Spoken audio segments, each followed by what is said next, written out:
Oh, it's 10 degrees Celsius here in Melbourne, which is that many Fahrenheit. Winter is coming.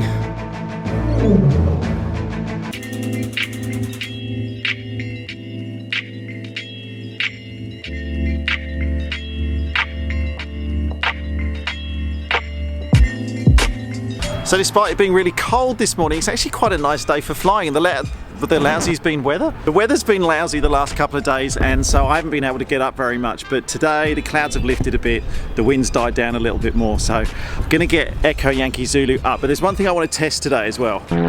So the basic eye system that this aircraft has, you might have seen it before in another video when I actually explained about it. But basically, this leading edge of the aircraft has got metal plates on it with loads and loads of tiny little holes drilled into it, and I can push out a fluid through that called TKS. Now, we all know what TKS stands for, so I don't need to explain it, but if anyone wants to let me know in the comments below. I know it's something to do with the company that I think invented it, but TKS is the fluid that I can push out of the front of the wing here, the leading edge of the wing, and on the back, on the horizontal stabilizer as well. You can see here, I can push out of this as well, and what that will do is if there is any ice buildup on the wing when I'm flying, I can actually set two modes. There's a normal flow and a high flow mode to push the TKS out on the wing and hopefully get rid of some of that ice. Now, a quick reminder, of course, this isn't certified to fly into known icing. This isn't what they call a FICI aircraft. That's just a kind of get out of jail free card for me. So in case I am in any unexpected icing and I see a little bit of a build-up on the wing, I've got an option to get rid of it whilst I'm trying to get out of that icing layer. And so the thing I need to test today is I actually want to test the TKS system. So I'm going to do it in two places. First of all, on the ground in the run-up bay, I'm just going to let it flow, basically just to wet the sponges that sit behind this metal plate at the front. And then when we're actually airborne as well, I'll run it again, make sure I can see it flowing over the wings, switch it off, and then at least I know it's working, just in case I ever need it at some point in the future. Oh, and the milkshake's back as well. Alright, down in the run-up bay now, so what I'm going to do is turn on the ice protection.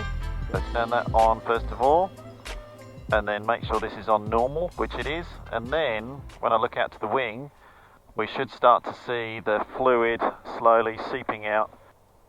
Yep, I can see the fluid coming out, which is good. It's actually easier to see the fluid coming out of the back. And let me see if I can show you that. And you can sort of start to see the puddle that we're making on the floor. So what I'm going to do is I'm going to turn that off now, and then what I can do is I can turn that back on when we're in flight. I'm going to finish the rest of the checklist, then we're going to taxi down to the runway, take off, and then we'll try it again in the air.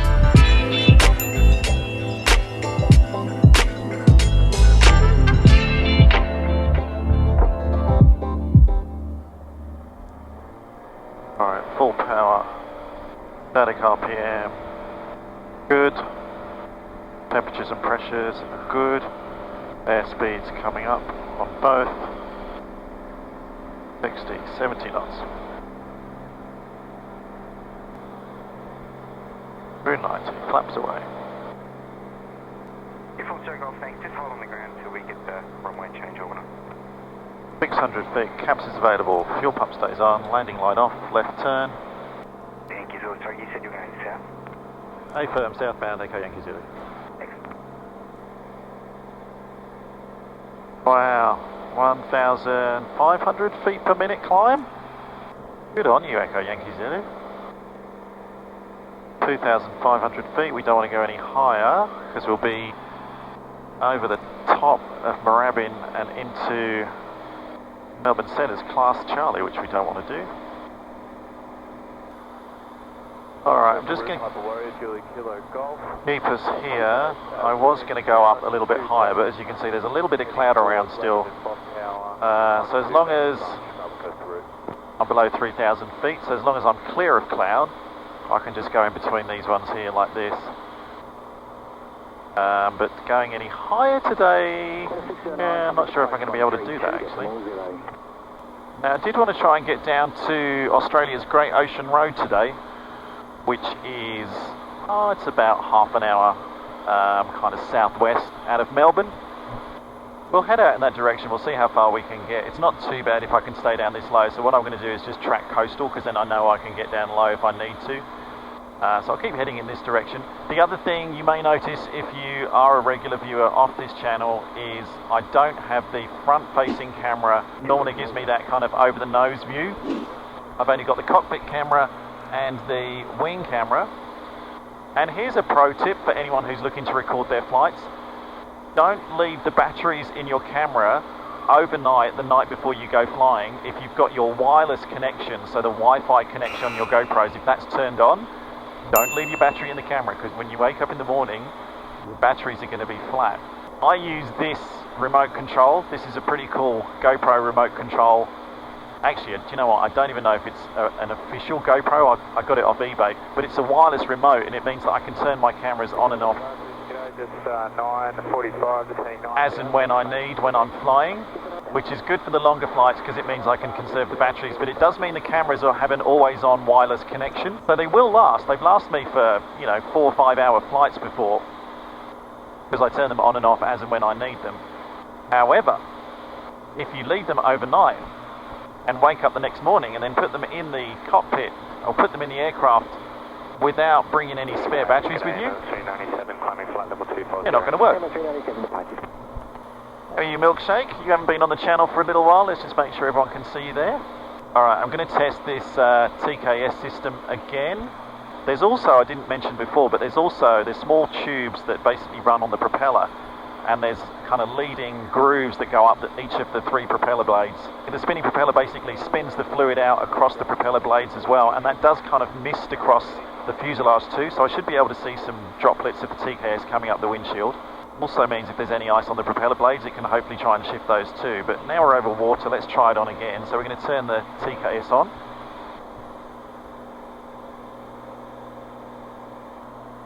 And it's actually quite nice that there's a little bit of moisture in the air as well today, because hopefully that will help clean some of the fluid off.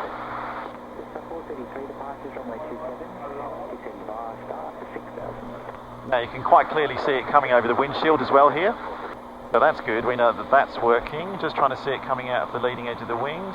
Yeah, I can see it starting to get wetter on the wings now.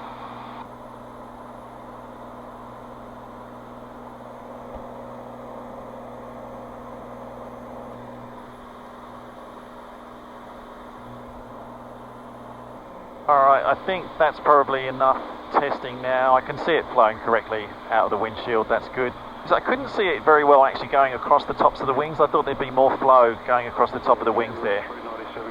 But no, not as much as I thought there would be. Coming across to a different frequency, we'll just switch across to 1200. That's just the next onward frequency down here on this south side of the bay here in Melbourne. I will be honest, it's looking pretty ugly out the front. I'm also starting to get a little bit of low cloud around here as well, which I don't really like too much, so I'm going to take us down a little bit. Because even though I'm IFR qualified, and this is an IFR equipped aircraft, this is not an IFR flight, and I mentioned in the previous video as well, the databases are out of date on the Garmin's here, so I can't use them for IFR flying at the moment. I'm just going to take the autopilot off for a moment and see if I can get us down under this weather a little bit. Now it's hard to see on the cameras, but the Great Ocean Road straight ahead, the cloud's pretty low down there on the coast. The weather forecast said we'd have low cloud, but that is a lot lower than I thought it would be. I can see rain around me as well. There's rain showers just to the left, one that we just went through. And I know that the weather is coming this way as well, so we're actually going kind of into the weather as it's coming towards us. So I'm going to make a command decision right now, and I'm going to turn us round. And I tell you why, it's because I could probably get down right low. I could probably get to about 1,000, 1,500 over the water all the way down, which I reckon would get us underneath that weather. However, when I get to the other side, if the weather continues to come down, I'm not going to be able to get over the terrain to get inland, to get to an airport. And potentially I could get stuck out there with the terrain, the clouds coming down and me underneath it. I won't be able to get up and through it. Again, if I was IFR, this would be a perfect day. We'd just go probably up to about 10,000 feet and go over the top. So instead, let's do this.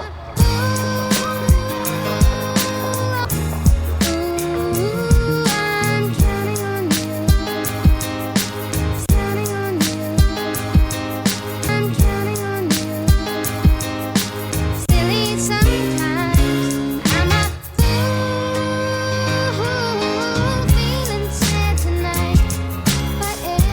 This may look like a steep turn, but it's really not. It's only about 15-degree angle of bank. It's still good fun though.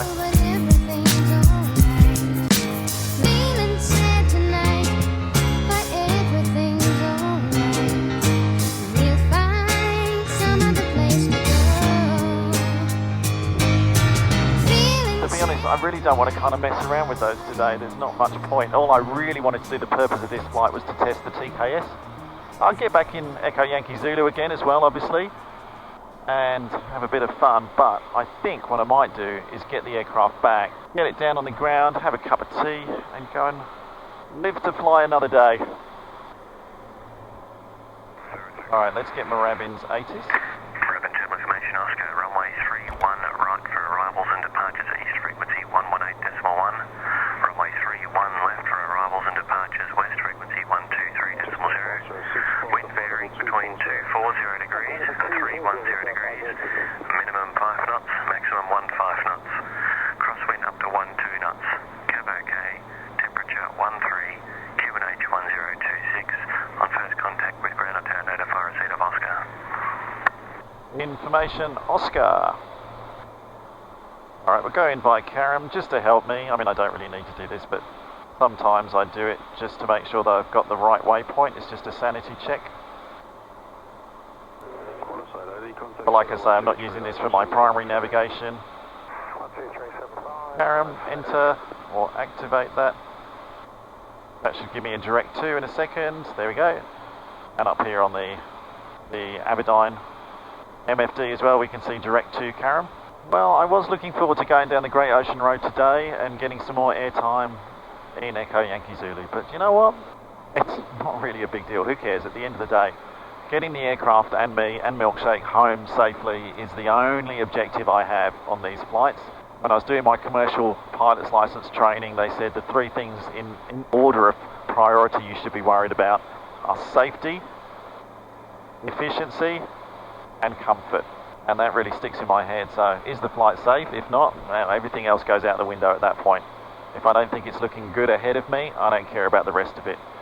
Moorabbin Tower, Echo Yankee Zulu is at Karam, 1500 inbound with Oscar. Yankee Zulu Tower join final, 31 left.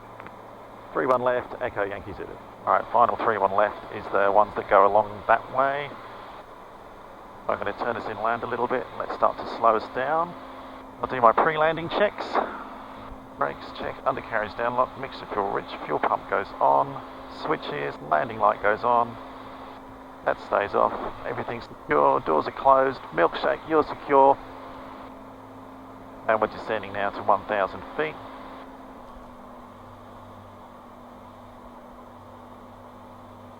Wind is from my left, so I'm going to turn early and let it push me onto the centre line here. Yankee Zulu, clear to land, can roll through. Clear land with a roll through, Echo Yankee Zulu. Second stage of flaps, 90 knots. 500. A little bit high. Traffic, 7 o'clock. Say altitude less than 1 mile. Moorabbin Tower, good day, Kilo X-ray uniform, Cessna 172 is 1,500 feet at Brighton with Oscar inbound. Kilo X uniform, tower join downwind 31 left. Join downwind 31 left, runway 31 left, Kilo X-ray uniform.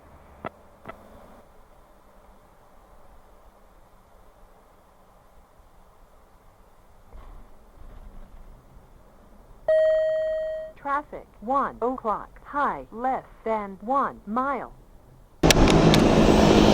Oh, it is a lot windier now than it was when we took off, right? Interesting flight.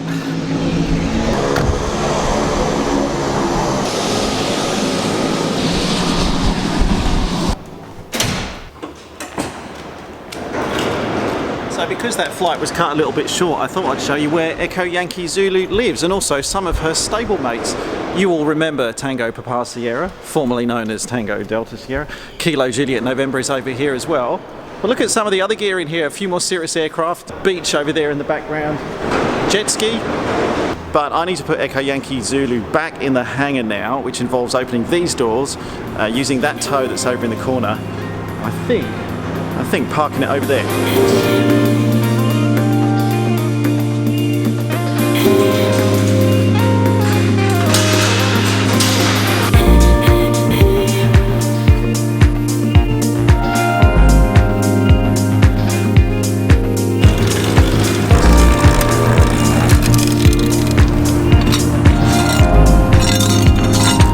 Just one other thing I'm going to do actually just before putting Echo Yankee Zulu away is I've got this rag. I'm just going to run it down the anti-icing leading edge of the aircraft just to mop up some of that TKS fluid that came out when we were testing it.